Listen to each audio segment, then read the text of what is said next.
jadi cepat atau lambat Abah ini kan akan menjadi seorang pemimpin keluarga.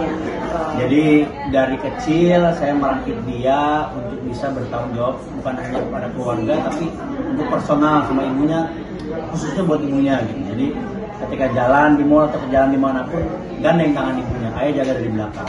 Ya, kalau misalnya ada ayah, kamu yang bertanggung jawab jaga dari belakang. Gitu. Tapi ngerasa kayak dijaga sama dua gitu ya, dua guardian ya? Iya, Abah itu protektif banget. Kayak misalkan contoh simpelnya, kalau aku turun tangga sambil pegang handphone gitu.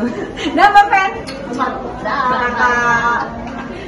Contoh simpelnya kalau misalkan aku turun tangga pegang handphone, kan kadang kita suka balas WhatsApp gitu ya. Dia suka bilang dari bawah, "Ibu, jangan main handphone di tangga." Gitu. Nanti kayak tantenya hapenya pecah. Iya, iya bener. Hal-hal kecil kayak gitu yang masih terus diingetin, segala macem lah gitu. Kayak misalkan, Pasang hijab juga. iya pasang hijab, kayak gitu. Baju juga udah mulai protes kalau misalkan yang terlalu gimana dia nggak suka gitu. Tapi sweet itu nggak sih anaknya, emang dari kecil emang sweet banget sama ibunya tuh gimana tuh? Sweetnya tuh mungkin karena treatment yang biasanya kan memang anak-anak laki-laki itu kan mencontoh ayahnya gitu. Jadi mungkin karena hal-hal kecil yang sering dilakukan sama ayahnya, jadi kalau ayahnya nggak ada dia yang lakuin itu ke aku. Teh, ngelihat Akang gitu ya selalu nempel gitu. Kalian berdua tuh tipikal yang sama sekali nggak bisa lepas apa gimana? Iya, bapaknya sebenarnya yang lebih nggak bisa jauh dari anaknya. Kalau aku mungkin karena ngerasa Abah itu nanti kan laki-laki, dia harus bisa membawa dirinya sendiri gitu. Jadi aku sebenarnya yang lebih kadang lebih ngebiarin gitu. Justru ayahnya yang lebih pengen nempel terus. Pokoknya kemana-mana harus sama abahnya. Akang, tapi nggak bisa itu jauh dari Teteh? Atau emang udah deh, kamu kemana Teh saya ngikut gitu? Tipikal kayak gitu nggak sih? Enggak juga.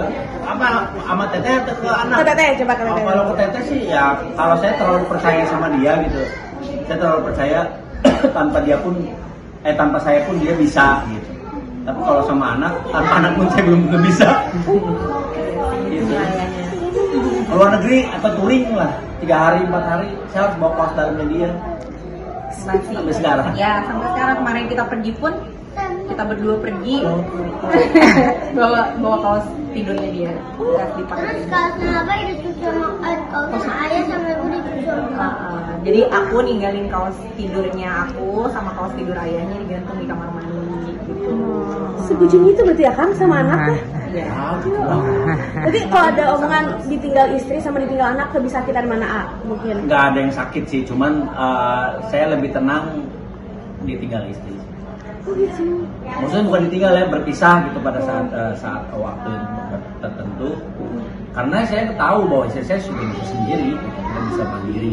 Mungkin kalau anak Ditinggal meninggal atau ditinggal apa nih? Ditinggal meninggal maksudnya? aduh ya enggak lah, janganlah. Kalau bisa masih duluan aja udah. Ya, biasanya gitu ya memang kalau pasangan suami istri itu mungkin karena saling terkait satu sama lain gitu kan. Karena kan pernah merasakan ditinggalkan gitu ya, maksudnya orang tua kan aku udah dua-duanya udah nggak ada gitu. Melihat papaku ditinggal mamaku itu selama 12 tahun dia berusaha untuk survive kayak gitu-gitu. Emang ternyata omongannya mama sama papaku juga dulu gitu, ketika mereka masih hidup gitu, mamaku selalu bilang nanti aku duluan, papaku selalu bilang enggak aku duluan gitu. Tapi kan ya semua takdirnya Allah ya, semua pasangan pasti gitu sih. Tapi Teteh punya ketakutan nggak sih mungkin kalau AA duluan atau Teteh duluan? Iya, pasti. AA tuh nggak bisa apa-apa misalnya gitu. Enggak, kalau aku sih ngerasa, aku yakin kalaupun nanti aku nggak ada duluan, nauzubillah min dzalik ya, siapapun lah nanti ya, pasti kan kita akan nggak ada. Aku sih yakin kalau aku nggak ada, dia bisa kok sendiri gitu. Karena memang ya aku yakin dia bisa kok. Tapi A bisa kira-kira A tanpa Teteh? Insya Allah, ya kita nikmatin aja lah semua apa ya, kondisi, situasi ya harus disyukuri. Ketika saya misalnya harus kayak kemarin keluar negeri berapa minggu tanpa istri saya, ya udahlah mau gimana lagi, dan nikmatin aja. Tapi kalau kata netizen, Teteh berdua tuh sama A tuh udah kayak kalau satu nggak ada gitu, kayaknya hilang gitu auranya gitu. Nah kalau kata netizen gitu gimana jawabannya? Aku mungkin yang sebenarnya kayak gitu sih ya, maksudnya kayak lebih nyaman sama dia kalau kemana-mana gitu. Nah tapi aku juga ngerasa kayaknya nggak bisa nih kayak gini. Takutnya nanti kalau suatu saat kita harus berpisah untuk jarak yang cukup lama dan jauh, jadi repot kan gitu. jadi memang dikasih space sendiri gitu teh? Ya aku kan makanya membiarkan dia touring kayak gitu-gitu.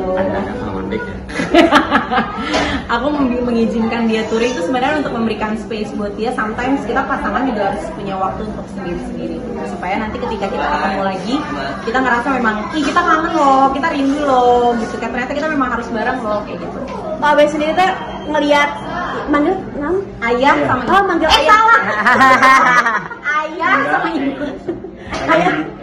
Ayah ibu teh gimana ketika orang tua yang kayak gimana? Kayak ayah, ibu sama ayah tipenya yang gimana? Kata adik. Kadang marah-marah, kadang enggak. Oh, kadang marah-marah, kadang enggak. Tapi kalau orang tua pada umumnya lah ya. Kan teh kira-kira kan Abe udah makin gede nih. Kalau misalnya tiba-tiba dia bilang, ayah ibu boleh gak aku kuliah di luar negeri atau sekolah di luar negeri? Boleh. Gimana tanggapan anaknya nggak mau? Tapi kira-kira kalau suatu saat itu terjadi gimana tuh Kang teh tanggapannya? Nggak bakalan terjadi. Abe nggak mau. Kamu nggak mau ya? Kenapa Abe nggak mau? Tapi kenapa nggak mau? Baik kalau di luar negeri enak loh. Sama ayah sama ibu aja ya. Cowok pun diterita kayak gitu ah. Lah. Iya, sama sih ya begitu. Mau cewek mau cowok treatmentnya sama. Satu lagi teh.